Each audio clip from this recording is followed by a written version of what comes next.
কথা যখন ওঠে পেট ভরে কটা ভাত খাওয়া, ভর্তাই হচ্ছে তখন বাঙালির একমাত্র প্রধান অস্ত্র।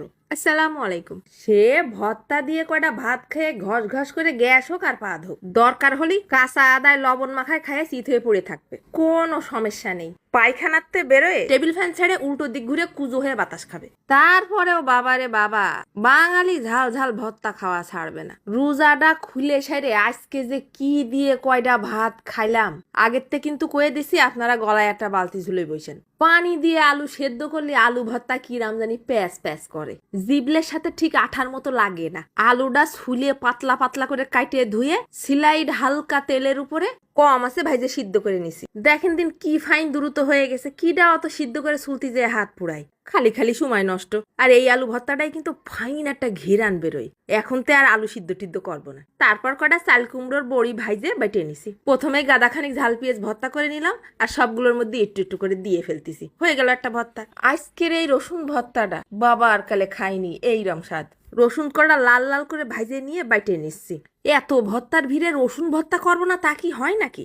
দিয়ে দিলাম কয়টা কাঁচা ঝাল, আর কটা ধনেপাতা ছিটই দিছি, সামান্য একটু লবণ দিয়ে বাইটে নিচ্ছি। হয়ে গেল একটা ভর্তা। ফাইন কালার হয়েছে তাই না? ফ্রিজ হাতায় দেখলাম ইলিশের একটা লেস পড়ে রয়েছে, তা আবার তাড়াতাড়ি করে ভাইজে নিলাম। ছেলেটা আবার কষে, এই একটা লেস তুমি কার গালে দিবা? চুপ করে থাক, দেখিস কেনে এই একটা লেস দিয়ে 50 জন খাওয়ান যাবে। কাটাটা সুন্দর করে বাইসে ফেলে দিলাম, আর 4 পিস বেগুন ভাজি করে নিছি। কিডাও তো আলাদা আলাদা করে ভর্তা করে, এত টাইম আছে নাকি? আমি হচ্ছি ব্যস্ত মানুষ। পরে লেজ আর বেগুনটা একসাথে মাখাই নিয়ে তার মধ্যে একটু ঝাল পিস দিয়ে একটা ভর্তা বানাই নিছি।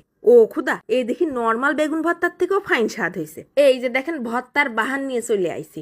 আরো একটা চমক কিন্তু বাকি আছে, শুধু দেখলেই ঝোলটা টুপ টুপ করে পড়তে থাকবে। এই যে দেখেন নিয়ে চলে আইছি ভর্তা দিয়ে খুদের ভাত। কয়দিন ধরে খুব পরান্ডা চাচ্ছিল যে এইরাম করে এক থাল ভাত খাবো। ফার্স্টেই খাওয়া বউনি করলাম কালো জিরে ভর্তা দিয়ে। কালো জিরে দিয়ে প্রথমেই খুদের ভাত মাইখে খাইলাম। ওরে খুদা রে খুদা, কি ফাইন ঘিরান, সাথে জিবলের জ্বর ছাড়াই গেল। তারপর আলু ভর্তা নিয়ে ফেলিছি। আলু ভর্তা তো ভাজা ভাজা ঘিরান বেরোচ্ছে। এইরাম করে কিডা কিডা আলু ভর্তা খাইছেন কমেন্টে কিন্তু লিখে জানায়েন। আর যারা খাননি তারা একবার খালি কিন্তু আর আলু সিদ্ধ করে ভর্তা খাতে ইচ্ছা করবেন না। তারপর নিয়ে ফেলিছি কুমড়োর বড়ি ভর্তা। ও ভাতের সাথে মাখাই নিলে একেবারে ঝুরঝুর করে ভেঙে পড়তিছে।